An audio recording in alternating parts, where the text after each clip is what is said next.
इसके अलावा हमारी जो लास्ट पिक है इस हफ्ते की वो है बैंक मकारमा BML, और इस पे बड़े इंटरेस्टिंग पैटर्न्स बने हुए हैं। इसको हमने पहले भी डिस्कस करते रहे हैं, और मुझे अच्छी तरह याद है कि जब अपने एक्यूमुलेशन बॉक्स को ब्रेक कर रहा था 2.5 रुपये पे पहली दफ़ा हम ही ने कॉल दी थी इसके ऊपर, फिर ये मार्केट में परफॉर्म करना शुरू हो गया था। सो इसके हमने 2-3 दफ़ा कॉल्स दी हैं। जो थर्ड टाइम थी वो थोड़ा सा यहाँ पे कहीं 7 रुपीज़ के अराउंड की सजेशंस थी कि यहाँ पे बाय कर सकते हैं। अच्छा, एनीवेज इसके अगर पैटर्न्स को देखें तो बड़े इंटरेस्टिंग पैटर्न्स हैं। जब ये एक्यूमुलेशन बॉक्स को ब्रेक कर रहा था इसने बुलिश फ्लैग बनाया, फ्लैग की प्रोजेक्शंस को जाके हिट करने के बाद दोबारा आके इसने उन फ्लैग की सपोर्ट को टेस्ट किया, फिर एक और रैली की और फ्लैग की जो 50% उस हाई से ऊपर थी, यानी कि 4 रुपये था, तो इसने फिर हाई लगाया 5.5 रुपये का जो इस रैली का 50% से ऊपर था। अगेन फ्लैग बना, फ्लैग बनने के बाद इसने फ्लैग की प्रोजेक्शंस को जाके हिट किया 8.45 के राउंड, एंड देन दोबारा उसी फ्लैग की अब प्रोजेक्शंस को जाके जो फ्लैग का ब्रेकआउट था उसको रीटेस्ट कर रहा है राइट नाउ, यानी कि कल और थर्सडे को और आज के दिन इसने उन्हीं सपोर्ट्स को टेस्ट किया। सो यहाँ पे अब हम इसकी प्रोजेक्शंस अगर इसके बिहेवियर और पैटर्न्स के ऊपर बात करें तो यहाँ से फिर इसकी जो अपनी 50% की अपसाइड रैली है, मतलब हाई को भी ब्रेक करे और उससे ऊपर जाए, तो वो फिर 11.36 के टारगेट्स बनते हैं, और फ्लैग की जो प्रोजेक्शंस नहीं बनेंगी वो 10.5 के अराउंड बनेंगी। So this is a high time. यहाँ पे अगर ये एक्यूमुलेट होता है, कंसोलिडेट होता है एंड देन ब्रेकआउट लगता है, तो उसके बाद हम एक्सपेक्ट कर सकते हैं कि बहुत अच्छी इसमें एक और रैली फिर नज़र आ जाए।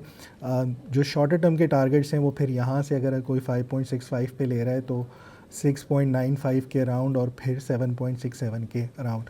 वर्स्ट केस सिनेरियो, अगर ये आपका हाई है, इसने डिफ़ाइन कर दिया, लेट्स से इस साल का हाई इसने डिफ़ाइन कर दिया 8.45, सो यहाँ से एक बाउंस ड्यू है जो अपना लोअर हाई डिफ़ाइन करेगा जो तकरीबन 7.5 रुपये के करीब बनता है। सो यहाँ पे वैल्यू बाइंग के लिए चार्ट्स के ऊपर बड़े इंटरेस्टिंग पैटर्न्स को अगर आप फॉलो कर रहे हैं तो मेरे ख्याल में फिर बाय यहाँ पे बनती है। हमारे बैंक मकारमा अभी क्या इसके क्या कहते हैं ट्रिगर्स हैं जो ये दोबारा से नीचे आ चुका है, और आपको क्या लग रहा है कि फ़र्दर रैली करेगा? रिजल्ट्स इसके अभी मेरे ख्याल में निस्बतन बेहतर रहे हैं। अच्छा, सो BML हमने ऑलरेडी पहले भी डिस्कस किया था, और हमने जब कॉल दी थी तो मैंने तब भी कहा था कि ये डिस्पाइट द फैक्ट ये फंडामेंटली बहुत वीक है, लेकिन ये परफॉर्म कर जाएगा बिकॉज इसमें कुछ ट्रिगर्स मौजूद थे उस टाइम पे। अभी रिसेंटली अगर आप देखेंगे, मुझे बैंक्स में ज्यादा जाहिर सी बात है ये अभी पसंद नहीं है, क्योंकि इसके ओवरऑल अगर आप देखें अभी भी एक बैंक लॉस में चल रहा है, जहां पे हमारे पिछले 3-4 साल के अंदर इंटरेस्ट रेट इतने ज्यादा हाई रहे थे, तो इसके जो है इंटरेस्ट रेट इसने परफॉर्मेंस नहीं दी। बाकी सारे बैंक्स ने बहुत ज्यादा रिकॉर्ड प्रॉफिट्स बनाए हैं, सो इसको भी करना चाहिए था, लेकिन अगेन कुछ मसले मसाइल इसके ज्यादा चल रहे थे। नॉन जो इनके NPL के जो होता है इनका बैंक्स का होता है वो काफी ज्यादा बढ़ा हुआ था, लॉसेस जो होते हैं इनके, सो वो काफी ज्यादा इनके बढ़े हुए थे। यहाँ पे अगर आप देखो तो नेट इंटरेस्ट इनकम अभी भी इनकी नेगेटिव है, that is not a good sign. पिछले क्वार्टर की निस्बत थोड़ा सा बेहतरी आई है। यहाँ पे अगर आप देखोगे अभी भी ये जो ईयर ऑन ईयर के बेस के ऊपर ये अभी भी आपको लॉसेस दिखा रहा है, लेकिन हम अगर क्वार्टर की बेस पे यहाँ पे जाते हैं तो क्वार्टर में अगर आप यहाँ पे आके देखोगे, सो रिसेंटली क्या हुआ है कि जो लास्ट क्वार्टर आपका गुजरा है उसके अंदर ये थोड़ा सा इन्होंने प्रॉफिट शो कर दिया था, जिसकी बेस के ऊपर भी अगर आप देखें तो रिटर्न्स तो अच्छे आ गए, लेकिन उसके बाद जो ये वाला क्वार्टर आया इसमें थोड़ा सा निस्बतन यहाँ पे उसका नीचे डिक्लाइन थोड़ा सा नजर आया। तो ये रीजन थी जिसकी वजह से अभी आपको नजर आ रहा है कि ये नीचे आ रहा है, लेकिन आगे जाके एक ट्रिगर इसके अंदर मौजूद है जिसकी वजह से ये थोड़ा सा बेहतर परफॉर्म कर सकता है। अच्छा, बाकी से बिजनेस की बात की जाए तो इनका जो करंट अकाउंट सेविंग अकाउंट की जो रेशियो होती है, कासा जिसको कहते हैं, वो अब तकरीबन 90% से इंप्रूव होकर 95% पे आ गई है। This is a good sign.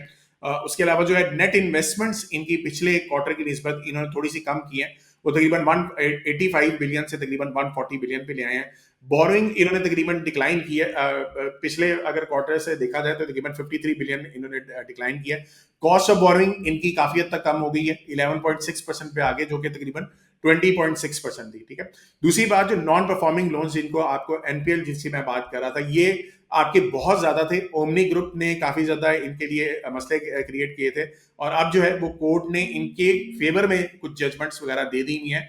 Recently अगर आप देखें तो तकरीबन 10 बिलियन रुपीस का जो है स्पॉन्सर इन्होंने ऐड भी स्पॉन्सर की तरफ से इनको पैसा भी मिला है।